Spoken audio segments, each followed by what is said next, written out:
everyone, welcome to the French Flick, the guide for indoor hockey. I'm your host, Erin Tallman, also chief leader for Marseille's women's team here in France.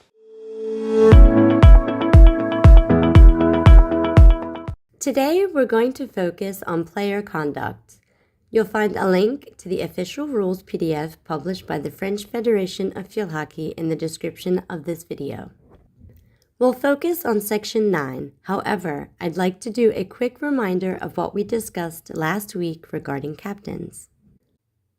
Rule 3.4 states that captains are responsible for the conduct of all players on their team and for the correct application of the substitution procedure for players on their team. A penalty corner is whistled if a substitution is not made correctly, and a personal sanction is taken against the captain if he fails to exercise his other responsibilities. If one or more players on a team receive too many cautions and cards, the captain must leave the pitch for a period of time if the referee decides so. Now, let's dig into Section 9 of the Rules PDF so we can better understand what constitutes proper player conduct. We can then reduce the cautions and cards we receive. Players are expected to behave responsibly at all times. So, what's considered responsible? 9.1 states a match is played by two teams, each with no more than 6 players on the playing surface at any one time. 9.2 states players on the playing surface must hold their stick in their hands and may not use it in a dangerous manner. Players may not raise their sticks above the heads of other players. We see this more and more in outdoor hockey as players are allowed to send high balls. The behavior of lifting a stick above the heads of other players is becoming problematic. For indoor hockey, however, this should never be an issue. If you find yourself doing this, you might need to improve your understanding of how to play. 9.3 states players may not touch, impede, or restrain other players, their stick, or their clothing. 9.4 states players may not intimidate or hinder another player. It's important to note that hindering another player can come in many forms. This includes running in front of a player who is running after the ball, and then slowing them down so they can't reach the ball. If you are running in front of another player rather than to the side, this can be called obstruction. 9.5 states players may not hit the ball. 9.6 states players may not play the ball with the back of their stick.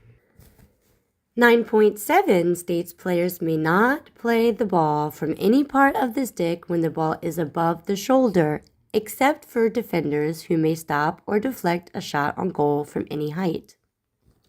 When saving a shot on goal, a defender must not be penalized if his stick is not completely stationary or if it moves toward the ball in an attempt to stop or deflect it.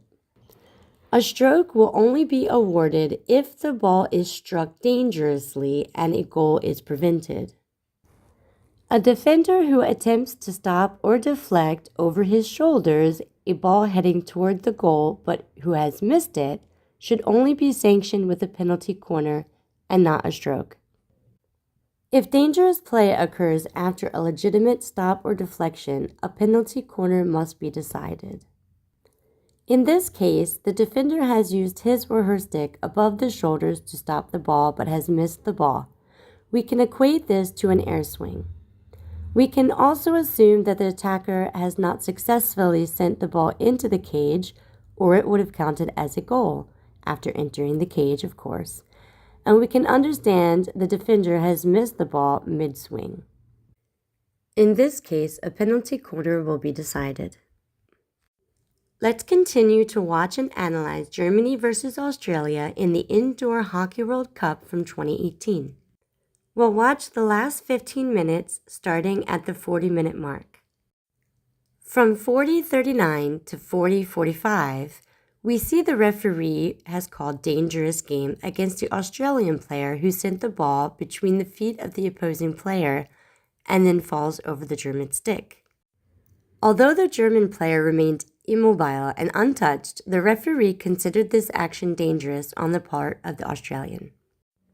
From 43:45 to 44:05, the referee wastes no time here to call bully after the second round of ball squeezing between the German and Australian stick. In this case, there is no one-sided fault, but the players are slowing down the game, giving each other nowhere out.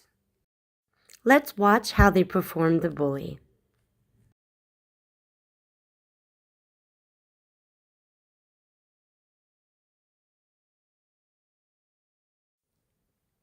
From 46:04 to 46:13, we see a German player attempt to push the ball against the Australian player's stick, forcing the Australian stick to move backward.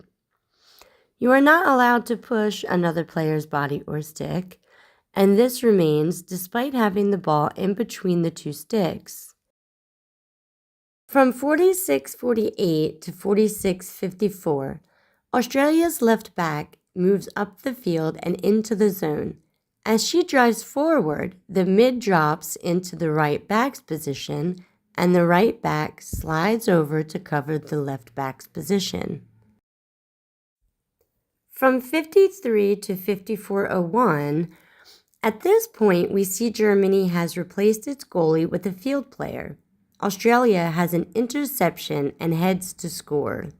Germany's number 8 fouls the Australian player from the side, using her stick to push against the rounded side of the Australian player's stick.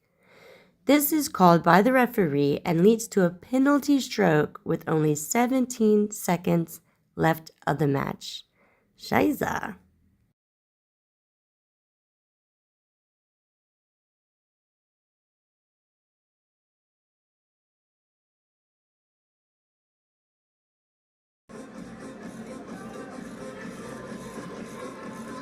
Over to you, Lauren Austin, to deny Germany going through this pool stage with a 100% winning record.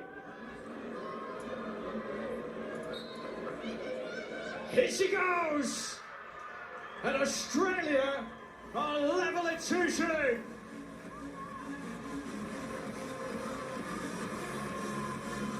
What a hit, what a finish, what a time.